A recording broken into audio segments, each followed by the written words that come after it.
மகாபாரதத்தில் மிகவும் சக்தி வாய்ந்த மகாவீரர், கிருஷ்ணனையே வியப்படைய வைத்த மகாவீரர், குருச்சேத்திர போரை ஒரே நிமிடத்தில் முடிக்கும் திறமையுடைய அதிரதன். இப்படி அவன் பெருமைகளை சொல்லிக்கொண்டே போகலாம். அந்த ஒப்பற்ற மாவீரன் பார்பரிகன் கதை இதோ உங்களையும் ஆச்சரியப்படுத்த. பார்பரிகன் கதை ஒரு நாட்டுப்புற கதையாகும். இது மகாபாரதத்தின் பல பதிப்புகளில் ஒரு பகுதியாகும். ஆனால் வேதவியாசரால் எழுதப்பட்ட மூல மகாபாரதம் அல்ல. ஸ்கந்த புராணத்தின்படி பார்பரிகன் பீமனின் பேரன் ஆவான் மற்றும் பீமனின் மகனான கடோத்கஜன் மற்றும் தைத்தியாமூரின் மகளான மௌர்வி இணையின் மகனாவான்.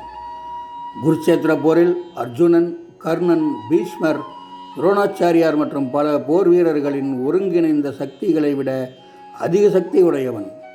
தன் தாயிடமிருந்து போர்க்கலையை கற்றுக்கொண்ட பார்பரிகன் சிவபெருமானே தனக்கு பரிசாக கொடுத்த 3 தெய்வீக அம்புகளால் ஆசீர்வதிக்கப்பட்டான். பார்பரிகனை பொறுத்தவரை மகாபாரத போரை அவன் மட்டும் எதிர்த்து போராடினால் ஒரு நிமிடத்தில் முடிவடையும் அளவுக்கு மிகவும் சக்தி வாய்ந்தவன். மகாபாரத போர் தொடங்குவதற்கு முன்பு கிருஷ்ணர் சில சிறந்த வீரர்களிடம் நீங்கள் தனித்தனியாக போர் புரிந்தால் மகாபாரத போர் முடிவடைய எவ்வளவு காலமாகும் என்று ஒரு கேள்வி கேட்டார். அதற்கு பீஷ்மர் போரை முடிக்க 20 நாட்கள் ஆகும் என்றார். இதேபோல் துரோணாச்சாரியார் 25 நாட்களும், கர்ணன் 24 நாட்களும், அர்ஜுனன் 28 நாட்களும் ஆகும் என்று சொன்னார்கள். பாண்டவர்களுக்கும் கௌரவர்களுக்கும் இடையேயான போர் தவிர்க்க முடியாததாகிவிட்டதை உணர்ந்த பார்பரிகன் அந்த மகாபாரத போரை காண விரும்பினான். அவனுடைய தாய் அவனை போரை பார்க்க சம்மதித்தாள். ஆனால் போரில் பங்கேற்க வேண்டும் என்ற எண்ணம் ஏற்பட்டால் எந்த பக்கம் சேர்வாய் என்று கிளம்பும் முன் பார்பரிகனிடம் கேட்டாள். அப்படி போரில் பங்கேற்க வேண்டும் என்ற எண்ணம் தோன்றினால் பலவீனமான அணியின் பக்கம் சேருவேன் என்று தனது தாயிடம் உறுதியளித்தான் பார்பரிகன். பார்பரிகன் தனது 3 அம்புகள் மற்றும் வில் பொருத்தப்பட்ட தனது தேரில் போர்க்களம் நோக்கி சென்றான். கிருஷ்ணர் போரில் பங்கேற்க விரும்பிய பார்பரிகனின் சக்தியை பரிசீலிக்க விரும்பினார். ஒரு பிராமணன் போல் மாறுவேடமிட்டு பார்பரிகன் முன் தோன்றினார். கிருஷ்ணர் சிறந்த வீரர்களிடம் கேட்ட அதே கேள்வியை, அதாவது நீங்கள் தனியாக போர் புரிந்தால் மகாபாரத போர் முடிவடைய எவ்வளவு காலம் தேவைப்படும் என்று பார்பரிகனிடமும் கேட்டார். போரை முடிக்க தனக்கு 1 நிமிடம் மட்டுமே போதுமானது என்று கூறினான் பார்பரிகன். வியப்படைந்த கிருஷ்ணர் அது எப்படி சாத்தியமாகும் என்று வினவினார். பார்பரிகன் மந்திர சக்தி அடங்கிய 3 அம்புகளை பயன்படுத்தும் முறையை கூறினான். முதல் அம்பு தான் அழிக்க நினைக்கும் அனைத்து பொருட்களையும் குறிவைக்கும். 2வது அம்பு தான் காக்க விரும்பும் அனைத்து பொருட்களையும் குறிவைக்கும். 3வது அம்பு முதல் அம்பால் குறிவைக்கப்பட்ட அனைத்து பொருட்களையும் அளிக்கும் அல்லது 2வது அம்பால் குறிவைக்கப்படாத அனைத்து பொருட்களையும் அளிக்கும். பிறகு 3 அம்புகளும் மீண்டும் அதன் அம்பு கூட்டிற்குள் வந்துவிடும். இதை பரிசோதிக்க ஆசைப்பட்ட கிருஷ்ணன் பார்பரிகனிடம் தான் நின்றிருந்த மரத்தின் அனைத்து இலைகளையும் தன் அம்புகளில் ஒன்றை பயன்படுத்தி கட்டச் சொன்னார். பார்பரிகன் கிருஷ்ணரது சவாலை ஏற்றுக்கொண்டு கண்ணை மூடிக்கொண்டு தனது அம்புகளை விடுவிப்பதற்காக தியானம் செய்ய தொடங்கினான்.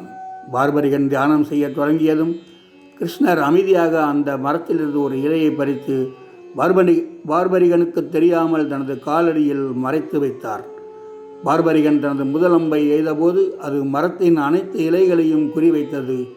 இறுதியாக அந்த மரத்தின் கடைசி இலையை குறிவைக்க அது இருந்த இடமான கிருஷ்ணரின் பாதத்தை நோக்கி சென்றது. கிருஷ்ணரின் காலை சுற்றி வட்டமிடத் தொடங்கியது. இதை பார்த்து வியந்த கிருஷ்ணர் தன் பாதத்தை தூக்கினார். உடனே அந்த இலையின் மீதும் குறிவைக்கப்பட்டது. அதன் பின் 3ஆம் அம்பை எய்தியவுடன் அனைத்து இலைகளும் ஒன்று சேர்ந்து ஒரு இடத்தில் போடப்பட்டது. இதன் மூலம் கிருஷ்ணர் அம்புகள் சக்தி வாய்ந்தவை, தவறில்லாதவை என்ற முடிவு செய்தார். பார்பரிகன் தனது எதிரிகளின் இருப்பிடத்தை அறியாதவனாக இருந்தாலும் அவனது அம்புகள் அவனது இலக்கை தானாகவே கண்டுபிடிக்கும். இந்த சூழ்நிலை பகவான் கிருஷ்ணரையே பயமுறுத்தியது. 1 நிமிடத்திற்குள் போரை முடிக்க முடியும் என்று பார்பரிகன் கூறியதை இப்போது கிருஷ்ணரும் ஒத்துக்கொண்டார்.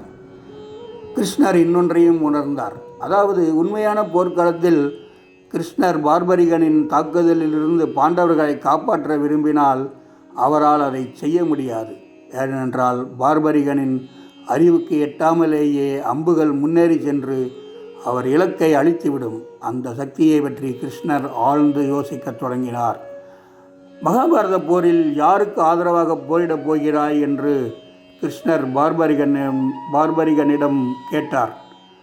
தன் தாயிடம் உறுதியளித்தபடி பலவீனமான பக்கத்துக்காக போரிடுவேன், அதாவது பாண்டவ படையை விட கௌரவர்களின் படை பெரியது என்பதால் பாண்டவர்களுடன் சேர்ந்து போரிடுவேன் என்று விளக்கினான் பார்பரிகன். ஆனால் இந்த சூழ்நிலையின் முரண்பாட்டை கிருஷ்ணர் விளக்குகிறார். பாண்டவர்களுடன் பார்பரிக்கா சேர்ந்து விட்டால் தானாகவே அவர்கள் அணி வலுவடைந்துவிடும் என கூறிய கிருஷ்ணர் பலவீனமான அணியின் பக்கம் நிற்பேன் என்ற நிலையை நிறைவேற்ற அவன் அணியை மாற்றிக்கொண்டே இருக்க நேரிடும் என்று விளக்கினார். இதனால் குழப்பமடைந்த பார்பரிகன் போர்க்களத்தை புனிதப்படுத்துவதற்காக ஒரு போருக்கு முன் துணிச்சலான சத்திரியனின் தலையை பலியிட வேண்டும் என்ற கிருஷ்ணரின் ஆலோசனையை ஏற்றான். கிருஷ்ணரின் ஆசையை ஏற்றுக்கொண்ட பார்பரிகன் மனித இன பொது நலனுக்காக தன் உயிரை தியாகம் செய்ய முடிவெடுத்தான். தன் தலையை துண்டித்து கொண்டான். இறப்பதற்கு முன்பு கிருஷ்ணரிடம் இருந்து மகாபாரத போர் முழுவதையும் தன் கண்களால் பார்க்கும் வரத்தை பெற்றான். அவரின் தலை அருகில் இருந்த ஒரு மலையின் உச்சிக்கு பீமனால் எடுத்துச் செல்லப்பட்டு அங்கு வைக்கப்பட்டது. அதனால் மகாபாரத போர் முழுவதையும் பார்பரிகாவால் காண முடிந்தது. யுத்தம் முடிவடைந்த பின்னர் வெற்றி பெற்ற பாண்டவர்கள் மகாபாரத போரின் வெற்றிக்கு முக்கிய காரணம் யார் என்று வாதிட்டனர்.